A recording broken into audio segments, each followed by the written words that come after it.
All right, thank you so much. That was Jeff Roberts with Gulf Power.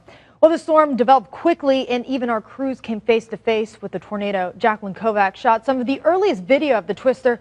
She joins us live with a look at the tornado's path of destruction. Jacqueline. Jacqueline, this storm came fast. We received several alerts on our cell phones, and it was shortly after that that me and the rest of my crew saw the rotation heading right for us. But it was what happened next that has the northern part of Escambia County, Florida, and the southern part of Alabama picking up the pieces. Strong winds and rain hammered parts of Escambia County. After several warnings, a tornado formed along Highway 29 north of Molino, destroying homes and leaving a trail of debris. Very concerned right now, which your president of the Century City Council can speak to much better than I can, about our historic district in Century. The historic district of Century was one of the hardest hit areas. The Escambia County Sheriff's Department took us on a tour of that area. The storm left mangled metal, moored down lines, and debris. Homes already checked by authorities had a large X put on them. Everything to include the governor of the state of Florida. Governor Scott's asked for myself or Mr. Brown to give him a call if we need anything in Escambia County. A home along Jefferson Street on Highway 4 leveled by the storm. The family made their way into a closet just before the tornado hit. When we arrived, family members were pulling items from the rubble to take with them. And many other places, trees were snapped in half, and even a telephone pole buckled under the pressure from the storm. Escambia County search and rescue crews were going door to door in badly damaged areas to check to make sure everyone was all right. Authorities say only 3 people had to be taken to the hospital for minor injuries. At this moment, crews are still working to make sure that everyone in the area is okay tonight.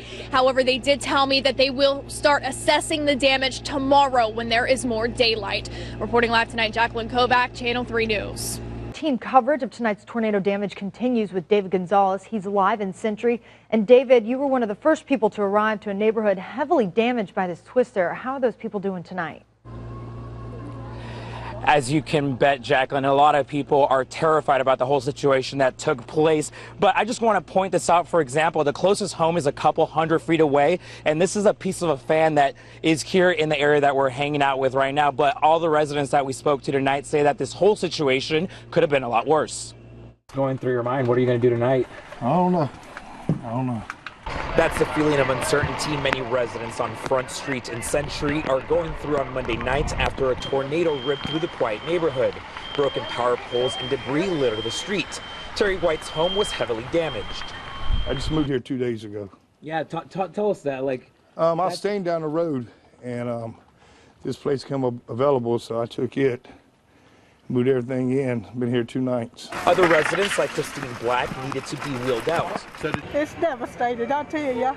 I've been through one, but it wasn't as bad as this. First responders went door to door, making sure people were safe. They marked every home with an X to let others know it had been checked. Black says without that, she may have not received the help she desperately needed. I just thank them so much for helping me. I sure do. Are you okay, ma'am? Yeah, I'm fine. Well, we're thinking about you guys, right? I appreciate it. The neighborhood is without power, but residents are trying to stay positive in what may be one of their darkest days. It's kind of devastated, but you know, you got no control or anything over Mother Nature. It's going to happen. It's going to happen. I just thank God nobody got killed so far.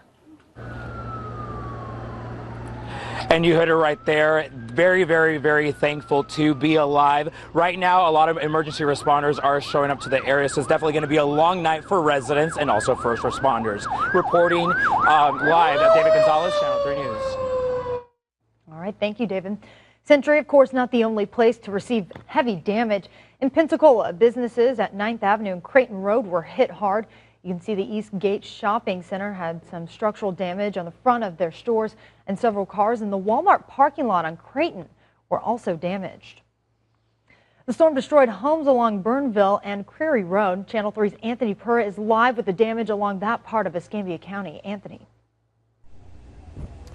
Jacqueline, everywhere we look, just a testament of how powerful this storm was. Take a look at this. This is from a building or structure, a pretty solid piece of metal, but just absolutely torn and twisted by the winds. Everywhere we look, signs of destruction like this throughout the area. The aftermath of the terror that swept through this street. Our cameras catching the moments after the storm and the pictures of destruction after a tornado touched down near Burnville Road. And it just starts swirling, and you can see the tin and everything just starts flying everywhere. The roof on this house blown away, windows shattered, trees toppled, collapsing on cars. I thought at first it was going to miss us, and then when the boom hit, it almost sucked us out of the house. This video from nearby Creary Road, the same chilling video of destruction. These people rushing to leave their home, badly damaged by the storm. And tonight, Century still in the dark. A look at Main Street. Businesses with no lights. Emergency crews working late. Roadblocks like this one still a common sight. And you can see some of these power crews behind me. I talked with them just a few minutes ago. They are waiting for some equipment, but you bet, Jacqueline, they are still having a long night ahead of them still. For now, we're reporting live in Century. Anthony Pura, Channel 3 News.